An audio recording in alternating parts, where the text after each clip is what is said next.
I'm Andy Walker, and I'm the Vice President of the Networking Programs Committee. We help to plan the speakers for the events that you're in here, as well as the monthly dinners, the tool session that hopefully many of you were able to enjoy beforehand, as well as a quarterly PM and the AM event that we do at the National Press Club.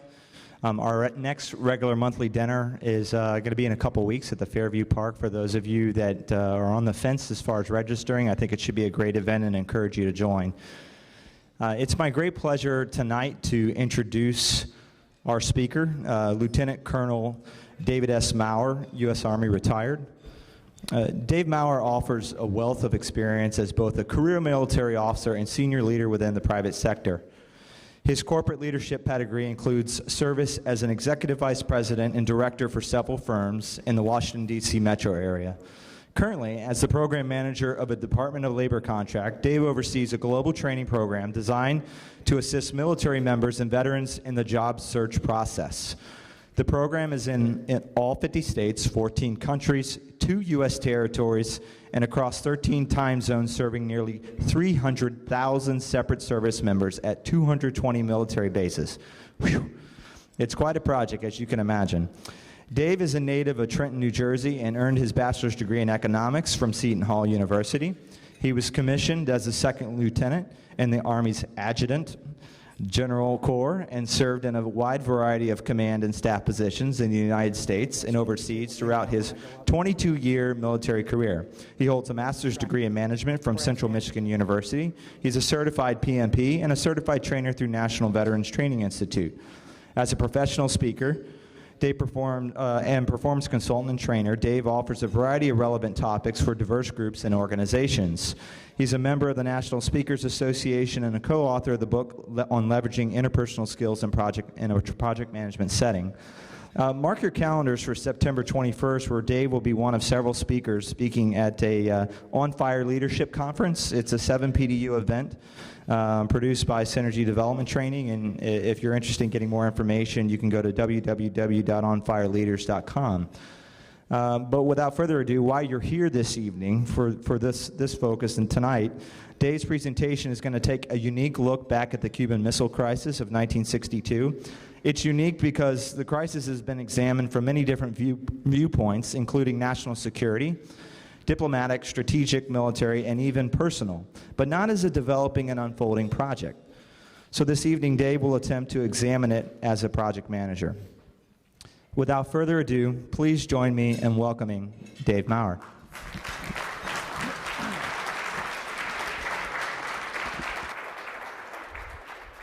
Thank you, sir. Good job. Not bad for a former Marine. Listen, as President Obama quoted the other night, and he stole the quote from Groucho Marx, let me steal it from him as well, and say that before I speak, I have something important to say. And that is, I'd like to recognize anybody who has served in our military or has family members who are serving or have served in our military. If you just raise your hand so we can give you a round of applause.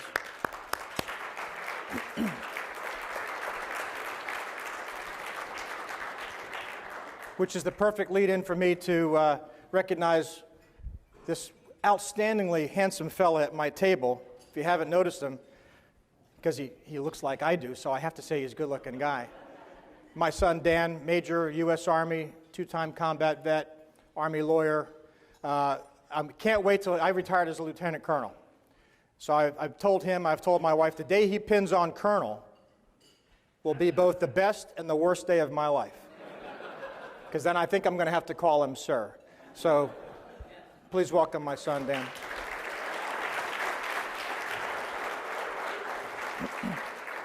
I've got 2 more look just like him. One's a civilian. I still talk to him every once in a while. But like a Marine, I have to speak very slowly and use small words. And his littlest brother, who's not so little, he's 27, is also a soldier. He's an MP with the 82nd Airborne Division. Again, 2-time combat veteran in Iraq and Afghanistan, twice in Korea. Just, you know, our folks that put on that uniform just do so much for us. I'm obviously very proud of my own family, and I also extend that pride to everybody who serves, so thank you for that. We're going to talk a little bit about military service tonight as well as we talk about the Cuban Missile Crisis. Without embarrassing anybody other than myself, I'm sure there are a few people in here that remember the Cuban Missile Crisis. Am I right? Some people, yes? They're all old people and they can't speak at the moment because they couldn't hear what I said. Because 1962. So what we're going to do is we're going to talk about the Cuban Missile Crisis as Andy had talked about, as a project. It's been looked at many different ways. It wasn't considered a project at the time, but as we look back on it, it really does have a lot of the key tenets of a project. So with that, let me just set the situation a little bit for us, what was happening in 1962 and with the Cuban Missile Crisis. Well, we're going to do this tonight. We're going to talk about what the circumstances were that brought this about, what the goals of the project were and how they were articulated and followed and adhered to. What were some of the unintended consequences? Does any of this sound familiar as a project manager? Unintended consequences, have we ever had to deal with those? We're going to talk a lot about leadership during this project, relationship management, negotiation, going to spend a fair amount of time on negotiation skills, and then we'll talk about some lessons learned. A little bit of background for those of you who may not be familiar with the Cuban Missile Crisis. There's been a lot written about it, and I'm going to talk a little bit about that too. But this is right in the middle of the Cold War. The Cold War, it's debatable exactly when it started, when it ended, but folks seem to agree that this is the time frame from 1947 at the end of World War II until as recently as 1991 with the fall of the Soviet Union. Kennedy and Khrushchev. Kennedy was, of course, the President of the United States. Nikita Khrushchev, the head of the Soviet Union, chairman of the Politburo. They did not like one another, personally or professionally. Here's this young President Kennedy, only in his 40s, energetic, kind of a novice to this job, to senior leadership positions. Khrushchev, been in power for some time, much older, about the same age as President Eisenhower was, Kennedy's predecessor. So he thought very little of President Kennedy, thought he was a weak leader, thought this would be his opportunity to run roughshod over the United States. Of course, Kennedy, he didn't like that opinion of himself, and perhaps that led into some of his reaction during the Cuban Missile Crisis. When they met a couple of times before this crisis, you could tell just from the correspondence afterwards and from the news footage, they did not get along. They really absolutely disliked one another and didn't trust one another. Also part of this crisis was the Berlin crisis of 1961. And if you may have remember your history, after World War II, the four powers divided up Berlin, east and west. It was France, the United Kingdom, the Soviet Union, and the United States. And everybody had a part of that, east and west. And, of course, we know about the Berlin Wall and the Soviet Union putting up the Berlin Wall to prevent the East from migrating into the West. Berlin was always a source of tension in the world because that city could fall at any time. There it was in Germany, in central Germany, and the Soviet Union was we always thought was going to use this as a ploy to get the Kennedy administration, get the United States to capitulate to whatever it is they wanted to do because they had a stranglehold on Berlin. President Kennedy said many times after this Cuban Missile Crisis that the Cuban Missile Crisis was more about Berlin than it was about Cuba because he feared what would happen in that great city in Berlin had he not acted. You may have heard of the Bay of Pigs. Anybody heard of the Bay of Pigs invasion? Bay of Pigs was also in 1961 in Cuba, and this was basically an insurrection of Cuban exiles, supported initially by the United States and the CIA, crafted in the Eisenhower administration, and then signed off on by President Kennedy shortly after he took office to conduct this operation to overthrow Fidel Castro, one of our main nemesis leaders in the region, in the world. Well, President Kennedy didn't want to get too involved in this and decided he would not provide air support to the exiles going in to overthrow Castro, and it made for a fiasco of an invasion. The exiles were turned back Castro stayed in power. Of course, they didn't think Castro would stay in power too long. I think they were a little bit wrong on that. He outlisted everybody. But that diminished our power in the world and our standing in the world because we didn't provide this air cover. The Cubans, exiles, hated us. The main folks under Castro hated us anyway.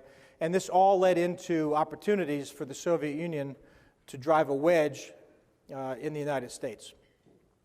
Then we have the missile gap. We may have heard of the missile gap before. The missile gap actually is an interesting dynamic in that early on in this time, in the 60s, it was thought, during the election that President Kennedy won, it was thought that we were very much behind the Soviet Union in terms of nuclear missiles. And Kennedy used this as a political ploy, as political leverage to say that the Eisenhower administration had been weak on the Soviet Union and had let them get way ahead of us in nuclear missile capability. We were far behind, and that helped him win that election by showing strength. Khrushchev has said many times that the Soviet Union was creating missiles, nuclear missiles, like sausages. They were just producing them like crazy. As it turns out, after increased surveillance through early satellites and U-2 flights, and we'll talk about that as well, it turns out that the missile gap was exactly the opposite. The Soviet Union, well, I'll give you that number in a minute. The United States had about 400 nuclear missiles at the time, and the Soviet Union had 4. That's quite a gap, quite an inverse from what we had thought. So it turns out that Khrushchev was actually trying to get these missiles into Cuba to kind of close that gap by having a footprint in this hemisphere and making up for that missile gap by having these missiles so close. By the time he got those missiles into Cuba, he had, upwards of 40 of them and of various capabilities.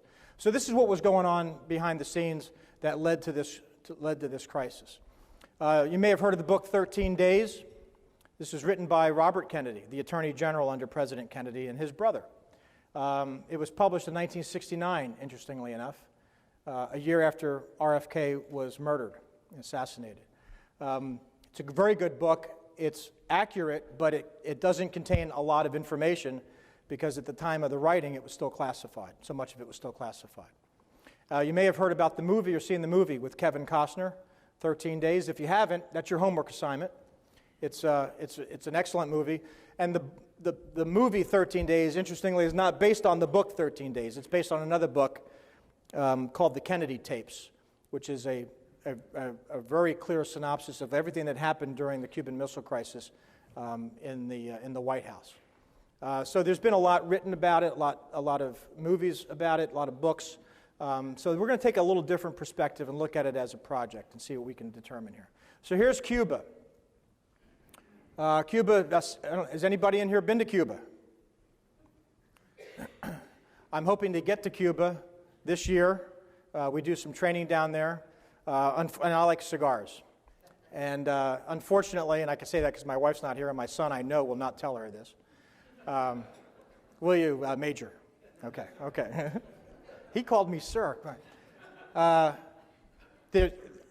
deputy went down to Cuba to teach a class, and she sent me a T-shirt because you can't leave the compound where you are. You can't go into Cuba proper, at least we couldn't, based on the orders that we had. So she sent me a T-shirt that said, Guantanamo Bay, Cuba, close, but no cigar. It's just great, you know. It's the next best thing to having a good cigar. 780 miles long, the 17th largest island in the world. In 1962, about 7 million people populated the island. Now it's about 11 million people. 90 miles off the Florida coast. In 1962, this is what Cuba looked like. You can see its proximity to Florida. Those red lines, I don't know if you can see them in the back, those are medium-range ballistic missile sites in Cuba in 1962. There were more, those were the principal ones. What you can't see on this slide is the barrier defense that the Soviet Union had set up, literally surrounding the island north and south of anti-personnel rockets and missiles. Some also there were tactical nuclear weapons. And we're going to talk about who had these weapons here shortly. So this is what we were faced with. You can see Guantanamo Bay down here in the lower right-hand corner, in case you weren't aware where Gitmo was. I think we've had that base there for a number of years, back in the 50s, I think, yeah. Larry, do you know? 19th century. Oh, okay. We had the base, yeah. Yeah. Been a long time. And of course, it's in the news all the time now, even most recently, just this week. Not Gitmo itself, but the detention facility has been in the news. So this is what the launch sites look like, and there are dozens and dozens of these pictures. So here, what happened? How did we find out about this? U-2 flights. These were the very high, about spy planes, and that if you watch that movie, you could see them as the bottom of the plane just says, "Smile, you're on candid camera," and these planes fly over and get some outstanding satellite imagery. This is 1960s vintage. You can only imagine where we are now with our capabilities, or maybe you know where we are now with our capabilities. But they saw these pictures come back in early October 14th or 15th, 1962, and they were shown to the president, interpreted by the National Photographic Interpretation Center right here in Washington, Northern Virginia, as ballistic missile sites, nuclear ballistic missile sites. What we didn't know, what they didn't know, is how many were there, were they operational, when would they be operational, what was their range, what could they do, what damage could they do. Over the next few days, they determined quite a lot. We'll get to that. So again, as a project, was this a project? So I went to the PMBOK, because late at night when I can't sleep, that's what I read. Can I say stuff like that? Okay. All right. I'm all right, right? Okay. So here's a definition of a project. It's temporary endeavor, unique capabilities, right? Well, was it? Yes, it was temporary. Removal of a nuclear threat in this hemisphere. So I think it fits that criteria. Different from other ongoing operations. A beginning and an end, and of limited duration. It did have a beginning and an end, these 13 days from October 16th to the 28th. Of course, it had a floating end. We didn't know when it was going to end. The administration had no idea when it was going to end. They didn't even know how it was going to end. They knew what they wanted. They had established goals. We'll talk about that shortly. So, yes, limited duration, had a beginning and it had an end.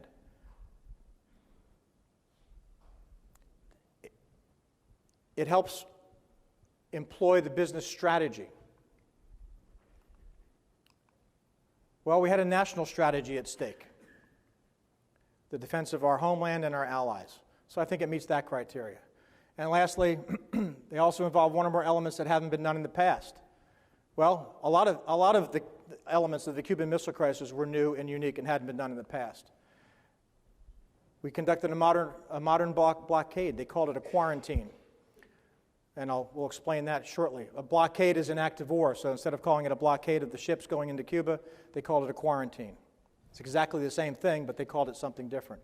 And we went to DEFCON 2, Defense Condition 2, for the first and only time in American history. DEFCON 1 is war. DEFCON 2 is the missile silos are open, the ships are at sea, the bombers are in the air, and we're just awaiting the order to go to DEFCON 1. DEFCON 5 is the lowest. Never went to DEFCON 2 again. Only Strategic Air Command went to DEFCON 2 during the Cuban Missile Crisis. The rest of our forces were at DEFCON 3 and remained at DEFCON 2 and 3 until mid-November of 1962, even well after the crisis had ended, because we were watching with UN approval, UN inspections, those missiles being taken out of Cuba. But we stayed at DEFCON 2 and 3 for quite a while after that. Even after 9/11, we didn't go to DEFCON 2. We went to DEFCON 3 under orders from the President and the Secretary of Defense and went to standby DEFCON 2. We were pretty close, but we never did go to DEFCON 2. So that's how close we were. And more is becoming declassified almost monthly now about the Cuban Missile Crisis. And I'll share with you some of the recent findings of just how close we were to a nuclear exchange. Very, very close. Very, very scary. So other key elements of a project, the mission. Of course, there's a mission statement, and that was to avert nuclear war. I call this in extremis project management. I don't know if you've heard the term before, but in extremis means we're talking life and death. So hopefully, nobody out there is operating within in extremis conditions. It might seem that way. I know in my project it seems that way. As Andy mentioned, it's a pretty large project over 13 time zones. I'm not sure what time of day it is anywhere. Thank God for the iPhone, because I can plug in all these different time zones and I can see why am I getting a call from Japan? Because it's morning in Japan. The organization that managed this was the Executive Committee of the National Security Council. We'll hear more about that shortly. And they had a process to meet, share information and insights, discuss options, analyze risk. We had a lot of people on the XCOM, 13 full-time members of the Executive Committee. And we'll talk about how that was composed here shortly, and comprised. But they all didn't like each other. They all had differing opinions. They all thought differently. They all had their own agendas in many cases. And that might sound familiar as well when we manage projects. Sometimes that's a good thing, isn't it, when we have differing opinions on our project team? Isn't that good for the richness of our project? Well, it was in this case too. And President Kennedy acted very smartly in listening to so many different opinions and thinking through the process. Again, they weren't all in agreement. So, these titles look familiar, right? So, who do you think was the project sponsor in this case? Anybody? Shout it out. The president? Yes. When I'm talking about who's a project sponsor, when I teach this in a basic class, I use the movie producer as an example. The one with the money. He or she has all the capabilities to make that movie go or not go. That's the project sponsor. And that was the president in this case. Not exactly, but pretty close, if we're going to fit this into a project management setting. The project manager, I think, was Robert Kennedy. And we'll see that here shortly as he ran and oversaw the Executive Committee of the National Security Council. So this is interesting. He's the Attorney General. We have a Secretary of Defense. We have an Ambassador to the United Nations. We have a Secretary of State. And yet the person selected to oversee the Executive Committee of the National Security Council is the Attorney General. Wonder why? I think it has something to do with the last name. I could be wrong, but I think that's the case. And it actually was a brilliant move. Number one, Bobby Kennedy was known for a few things. He was tenacious. He was very hawkish, by the way, particularly during this crisis. Not at all what you might think as a typical kind of a liberal Democrat. He was very, very hawkish on this. President Kennedy, not as much. So it provided some balance there.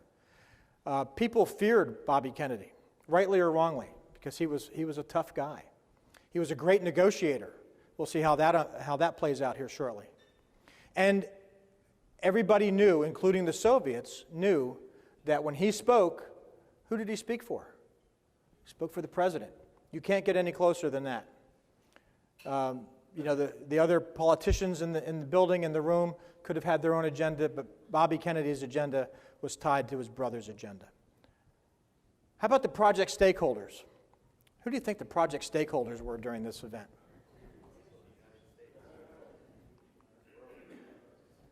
Yeah, everybody.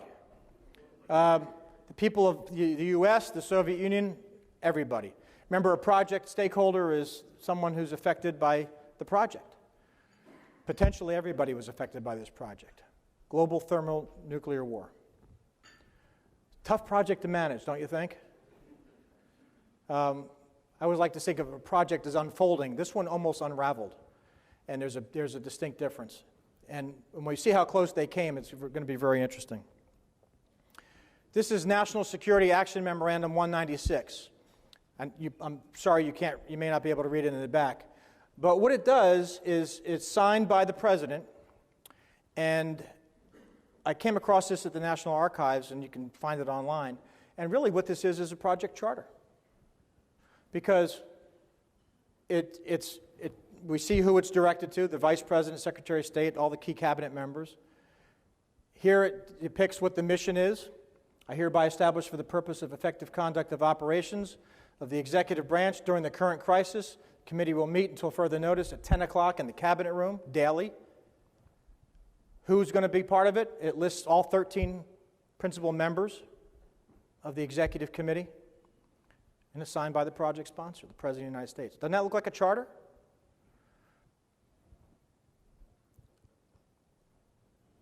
All right, let's go through the 9 knowledge areas and the 5 process groups.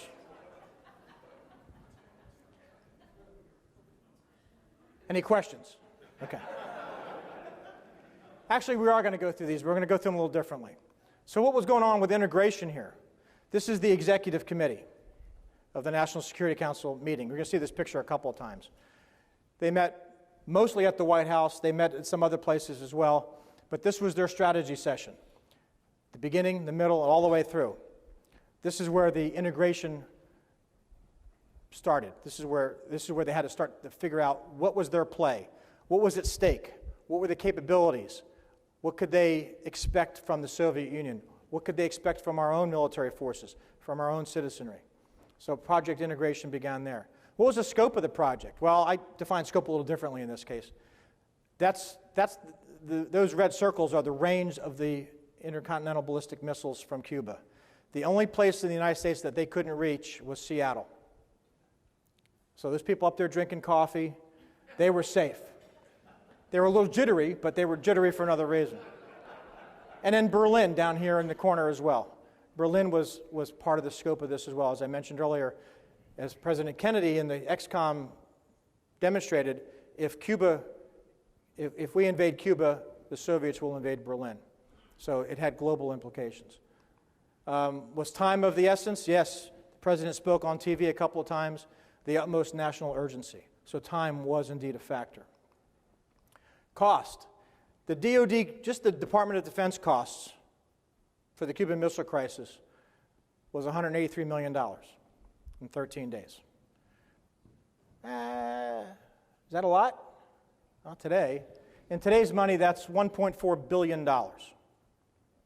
Is that a lot? $1.4 billion. You know how Afghanistan is $1.7 billion a week in the height of the war. So in terms of dollars, DoD dollars, not a lot, but nonetheless, there was some expense to this. Was quality important? Well, you can see from the shoulders of the President what was riding on this. Not only, his administration, but the future of the world. So the quality of his decisions, of their decisions, were paramount. And you just can't get more important than that. Was there an HR perspective? Yes, we had a lot of military manpower, civilian and military manpower that were included in this. Communication plan. As I said, the President spoke on TV multiple times to explain to the American people, once the crisis matured, what was discovered, what he was doing about it, what his government was doing about it, to try to keep sanity among the population because people were frightened. This is when people started to build air raid shelters. People were lined up to go to confession all through the big cities of the United States. So the communication plan had to kick in and had to be very effective. And who was better at that than the President? He was like President Obama. He was a great communicator. How about risk? Well, there's a picture of the Capitol destroyed. The risk was great.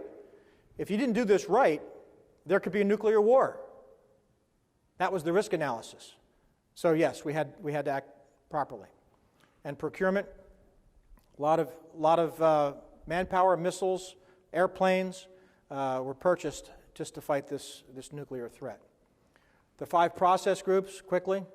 Well, again, initiating. This is, the White House was key. You'll see the U-2 flight with the Air Force. The fellow on the right, that's the National Photographic Interpretation Center, right here in Northern Virginia. And of course, the CIA, the DoD, and the National Security Agency all played a key role in initiating this process. The planning, again, it started with the President and the Attorney General. What were we going to do? How were we going to do this? Who needs to play? who do we need in the room? And they brought in a lot of dissenters. They brought people in that did not think like they thought, which I think in hindsight was extremely courageous. It made for better discussion. It made for better informed and educated decisions. This is one of our naval ships escorting one of the cargo ships on its way to Cuba. At the height of the Cuban Missile Crisis, there were 30 to 40 such cargo ships laden with missiles and missile parts and nuclear capability heading for Cuba. The quarantine or blockade would stop those ships, most of them, but it didn't get rid of the missiles, so they still had to get rid of the missiles as well. But this was part of the executing. Again, the executive committee met to monitor control every day, all day. Robert Kennedy said for those 13 days, the Cuban Missile Crisis was his life. He thought and did nothing else. In closing, at the end, Khrushchev removed the missiles. We'll talk about how all that unfolded when we talk about negotiations. I want to talk a little bit about the value of relationships. I stress this all the time when I speak and when I talk about project management in particular. We can get so much done with intellect and with argument and all kinds of resources that we have. But if you can't relate to other people, if you can't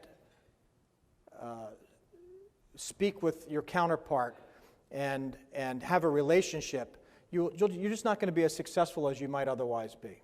And I think we find that out in our daily lives. I know as a project manager, I see that, the value of relationships. So, I started thinking about what happened, what was the underpinning of the relationships, the key relationships during the crisis. As I mentioned earlier, Khrushchev and Kennedy had met and just detested one another. So how did that relationship support what we were trying to do? It didn't. It got in the way.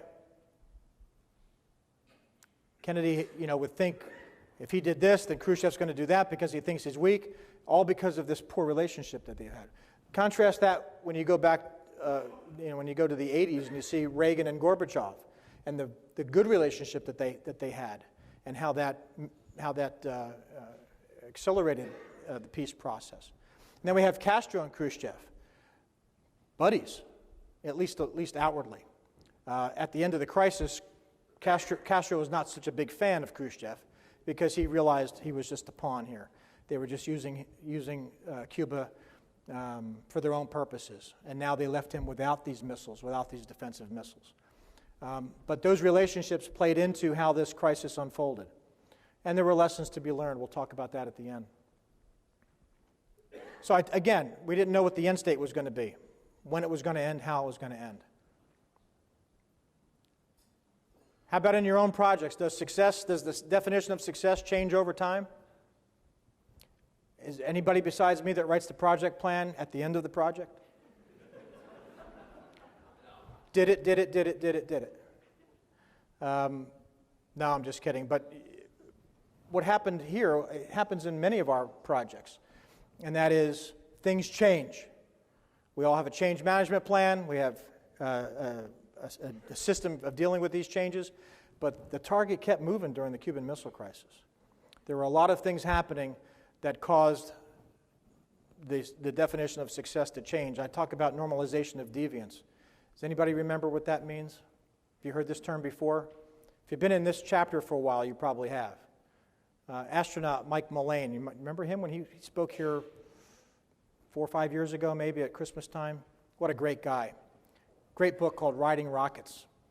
You should get it, you should read it, but don't let your kids see it because it's got a lot of good astronaut stories in it that he's proud of, but I wouldn't want my kids to read, even this one here. But he talked about the normalization of deviance during the Space Shuttle Challenger disaster, where they said that these O-rings were good up to this temperature variance, and then they were exposed to greater variances. Oh, they were good to that? Oh, well, then we're just going to say they're good to that. And they were good to another variance and another variance. And they kept moving what success was until they had a tragedy. They kept moving the target, normalization of deviance. And they had to be careful here, too. Here are these missiles coming into our hemisphere. Kennedy had already said, we will not permit missiles in this hemisphere. Sound familiar? We're going to draw this red line in the sand. We're not going to allow that. Well, you get in a bind there when you do that. So when the missiles came in, Kennedy could have said, all right, well, you can have the missiles, but they're going to have to be inspected by the UN. All right, they can't be inspected by the UN. All right, but we're going to do these overflights. But he didn't do that. There was no normalization of deviance. He said the missiles must go, which I think was, in hindsight, critically important. He didn't keep moving the target. He had to stand, and he stood hard and fast on it. Cuban Missile Crisis was crisis planning at its best. They had some plans. Those of you who served in the military, you understand the planning process. When I was stationed overseas back in the 80s, I helped write Op Plan 4102. I don't know if you still talk about Op Plan 4102. The defense of Europe against the Russian tank divisions that were going to come across the Fulda Gap in Germany. And we worked that plan every year, and we tested it and we practiced it until during the Gulf War, they were still teaching this plan at the Army schools. That's deliberate planning. They needed crisis planning. They had some plans, but they didn't expect this. So they were planning on the fly. Every minute, every hour, every day, they were altering their plan to meet the needs and meet the new specifications that were unfolding in front of them. So it's a real good lesson in crisis planning. They established milestones, just as we do in our projects. Missiles have to be out by that date, or this can happen. I have to hear from Premier Khrushchev by that date, or I have to send another letter, and I have to get harder and stronger in my language as the president. Remember back then, this was before they had the hotline, the red phone. This was the precursor to that. That's why they started to have that hotline between the Russian premier and the American president. Correspondence between these two took hours, 12 to 24 hours. Khrushchev would write a letter to the president during this crisis, and if you read the books and watch the movies, you'll learn a lot about that. Wrote a letter to the president about this crisis, how we're going to get out of this. It took 12 to 15 hours to write the letter, translate the letter, encrypt the letter, send it by courier pigeon. I don't know, they send it by teletype. We get it, we have to decode it, interpret it, understand it, react to it. Took a number of hours, not like today. Branches and sequels, lots of unexpected problems. In the military, we talk about branches and sequels. If we do this, then that happens, then that can happen, and this tree branch goes and starts to spiral almost out of control. But President Kennedy and the Executive Committee thought through so many of these branches and sequels. It's really quite stupendous how they thought all this through. Many, many steps ahead. And that was the saving grace. They were able to think about what would happen if we did A, the Soviets will do B, then we'll do C, then they do D. Unacceptable. What's next? All right, we'll have to try, we'll do 1, and then they'll do 2. Whatever scenario they could come up with that was going to meet with some satisfaction on both sides, that's how they had to move forward. During this crisis, when tensions were high, we were still conducting test launches and missile launches because not everybody got the word that tensions were high. Stand down. Don't test that nuclear missile. Don't fly over the Soviet Union with a spy plane because it would just heighten the tension. Yet that was all happening. The communication throughout the administration and the military wasn't very good. So President Kennedy was losing his mind. Every time he turned around, some loose cannon somewhere did something silly, like launched a missile, did a nuclear test out in the South Pacific. One of the U-2s veered off course and flew over the Soviet Union by mistake. And of course, the Russians interpreted this as offensive and aggressive. That happens too with our projects. People go off and do things that aren't sanctioned, and we have to rein them in. We talked about the stakeholders, and again, the PM team is the executive committee of the National Security Council. Let's talk a little bit about negotiation, something that's, I think, clearly important and part of our toolkit as project managers. So who negotiates? And it certainly was important here. All these folks negotiate. Anybody ever try to plan a vacation with your spouse? No, just me, right? Okay. Is there any negotiation going on there? Yeah, for a little while. We like to think there's some negotiation going on there. And then you say, that sounds like a great idea. That's what we'll do. We do it in families, and project managers certainly do it, and nations do it as well. And this was a cartoon at the time about the negotiation that was going on. What does that tell us about what people were thinking, what was happening during this crisis? Does this look positive? Does this look optimistic? Not very. And even the U.S., all the reading I've done, even the U.S. citizenry, as much as they really liked President Kennedy and thought he had been doing a very good job. Remember, this was on the tail of the Bay of Pigs, a huge failure. Berlin was still in question. What are we going to do there? He's young. Our arch enemy is older and wiser and been around for a long time. There wasn't probably a whole lot of confidence that the president was going to be able to pull this off. So there was a great deal of fear. Two types of negotiation, and we'll just talk about this for a second. Position-based negotiation and interest-based negotiation. And in position-based negotiation, which happens a lot, and this is the family vacation planning, we each have a position, we argue, concessions are made, compromise happens, and then there's a solution. But under these conditions, those types of solutions don't usually last very long, or somebody's not happy. Any ideas who that might be? Sometimes it happens. Interest-based negotiation is the theory of Fisher and Urey, and maybe you've heard of the book Getting to Yes. And I mentioned that here at the end. The bottom line in interest-based negotiation is to put yourselves in the shoes of the other person. It's two things. It's put yourself in the shoes of the other person and seeking satisfaction as opposed to victory. Everybody's maybe heard of Sun Tzu or maybe even read a little bit of Sun Tzu. And Sun Tzu, among many other wise things, said, and I know our friend Dave Gerber talks about this too, when you put somebody in a corner, what's the only way out? It's right back at you. So you've got to give your enemy a little room to maneuver, to save face, to get out of it. Otherwise, you're going to have a conflict. Conflict we couldn't have here in the Cuban Missile Crisis. It was nuclear. It was unacceptable. So we had to stop it. So the use of interest-based negotiation, though they didn't call it that then, this is something out of the 80s, 70s and 80s.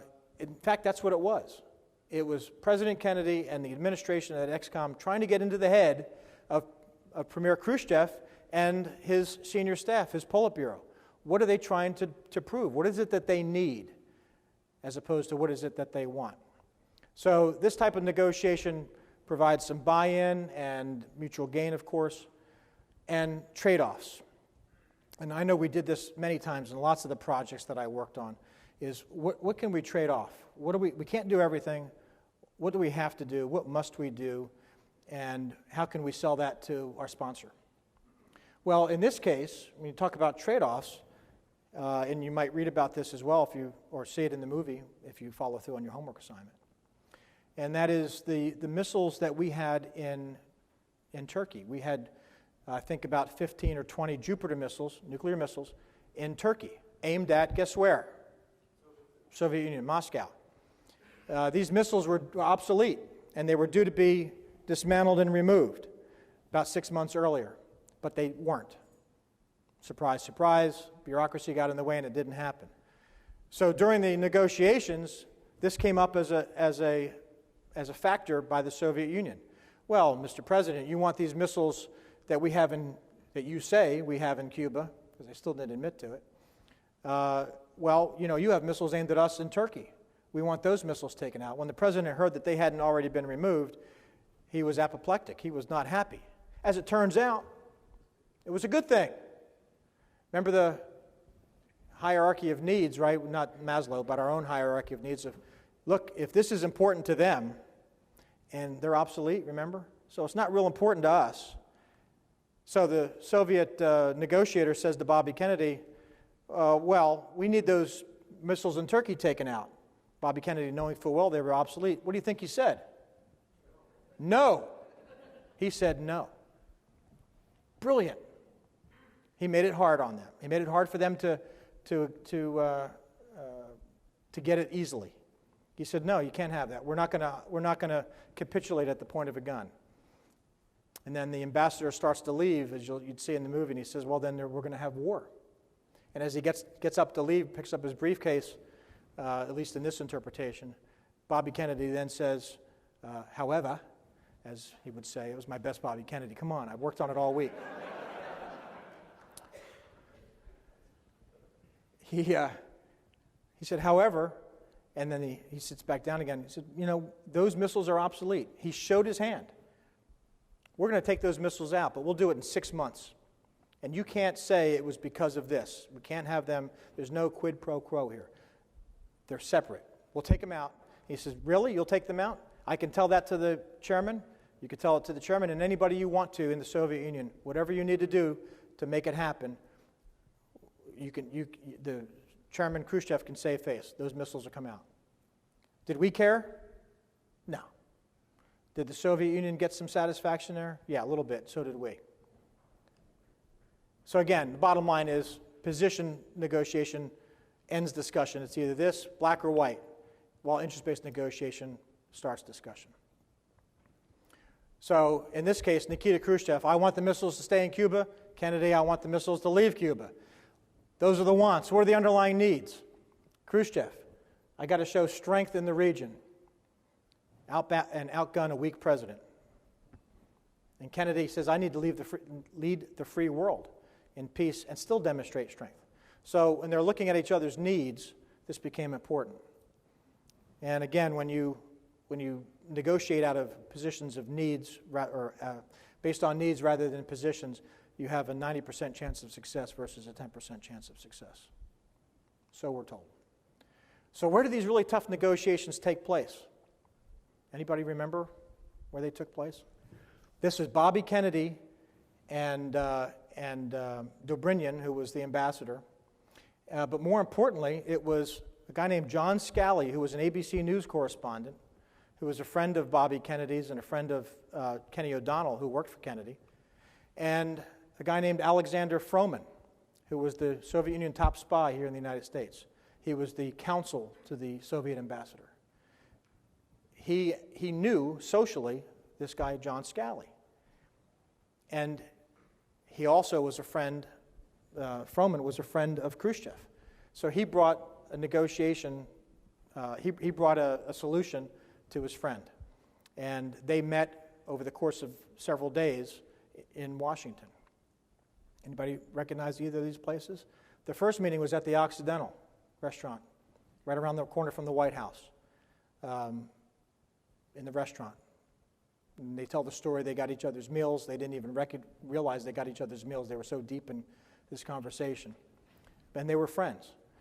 And then subsequent meals were here at the Yinqing Palace in Cleveland Park. It's now closed, but it became a real popular restaurant because of all these secret negotiations that were happening there. But you think they were happening at the State Department or at the United Nations or at the White House. No, it happened in restaurants downtown by two people who were not really in government, an ABC News guy and a spy. But they were friends, they trusted each other, and that's how the negotiation unfolded. You know, I say there's things we know, there's things we don't know, and there's things we don't know. That great unknown. And our lives are built around that. Our projects are built around that. We can predict only so many things in our projects and in our lives.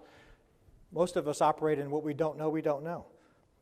So the thing that we have to try to use is, well, deference to my son who's a lawyer here, is discovery and disclosure. We have to disclose as much as we can to our counterparts, like those missiles are obsolete, so we can get through this negotiation. We have to show some fairness and some openness. And if we can't disclose, then we have to try to discover from the other side what it is they have. What is this missile gap? Do they have bombers? Are they willing to go to World War III? And in most cases, the answer was no.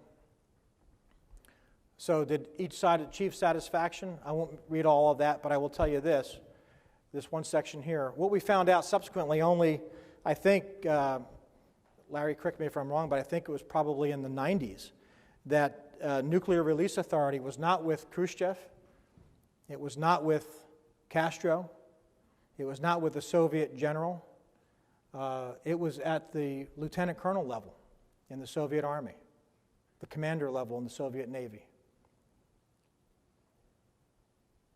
There's a story of one of the nuclear subs, a Foxtrot sub, Soviet sub in the area, and the mission for the U.S. Navy was to get that sub to the surface because the subs were protecting these ships.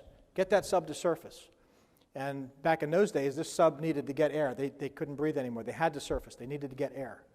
In the meantime, the U.S. Navy is throwing basically hand grenades. They were concussion-type depth charges, the size of hand grenades, over the side to try to get the sub to come to the surface. Well, what they didn't realize is that that sub had 15-kiloton nuclear-tipped torpedoes. And the release authority they had a three-man rule on that sub in the Soviet Navy. 3 people had to agree to turn the keys to launch those missiles, those torpedoes, nuclear torpedoes. Would have started World War III. If the hull was compromised, they had authority to fire the nukes. And it was up to that commander on that sub, a lieutenant colonel or a 05 commander, to authorize that. 2 people on that sub authorized it. The third one refused. And they surfaced, they got their air, and they never did fire those nuclear, obviously, never did fire those nuclear torpedoes or fire anything at all. But that's how close we were. Here we're throwing grenades down, or concussion grenades, depth charges, and if they thought their hull was compromised, they didn't know what they were, they could have fired those nukes. That's how close we came. So what were some of the leadership lessons? Well, how about the role of trust? We talk a lot about trust. I know we talk about it when we're starting our projects. How important was that here? We had to trust the president. We had to trust they had to trust one another in the executive committee of the National Security Council. They had to trust the intelligence that they got. They had to trust their friends in the Soviet Union, the ones that they could talk to, that they would not go to World War III. We talked about relationships and the importance there. How about the importance of information, good information? Again, this is this information gap that we all face. Some things we just don't know. But now we get all kinds of information in this day and age with all the social media, all the 24-hour news cycle. We're inundated with information. We saw this during 9/11 and subsequently. We get so much information we don't even know what to do with it all. How to separate what's good from what's not good. And the importance of doing that and doing it swiftly. I mentioned President Kennedy was very good at listening to everybody. Some critics say he listened too much and too long to everybody.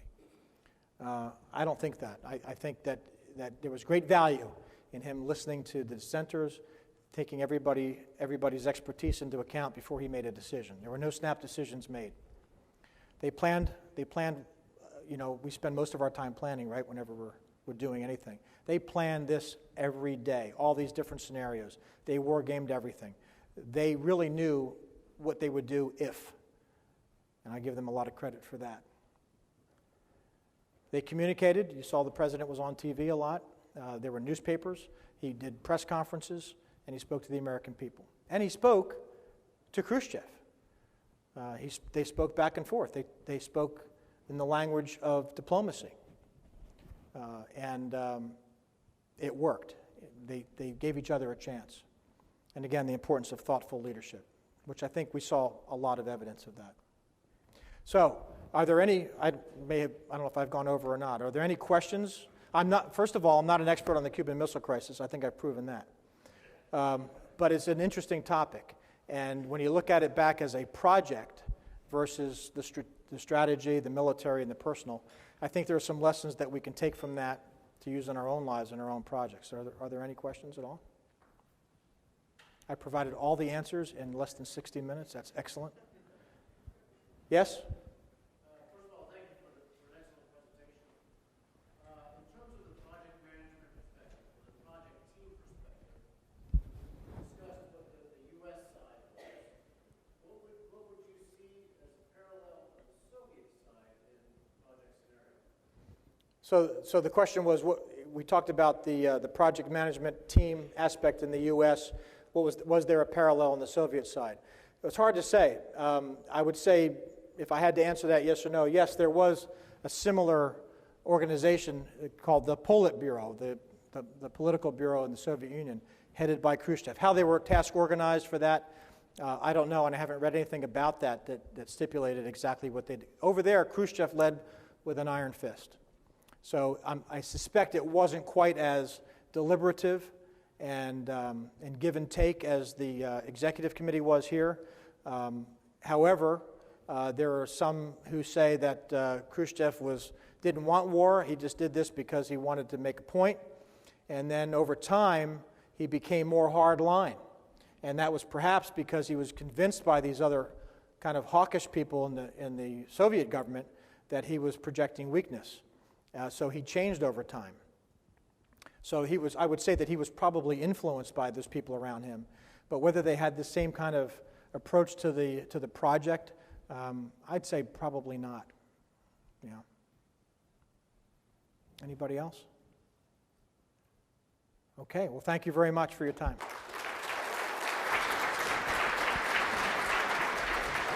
Squeeze past you there. Thank you so much, Dave, for sharing the evening with us. And as a small token of our appreciation, it's a Crystal Honorarium we'd like to share with you. So. Well, thank you very much. I appreciate that. Thanks, everybody. Thanks very much. Ladies and gentlemen, that concludes our evening. Thank you so much for joining us, and drive safe. Take care.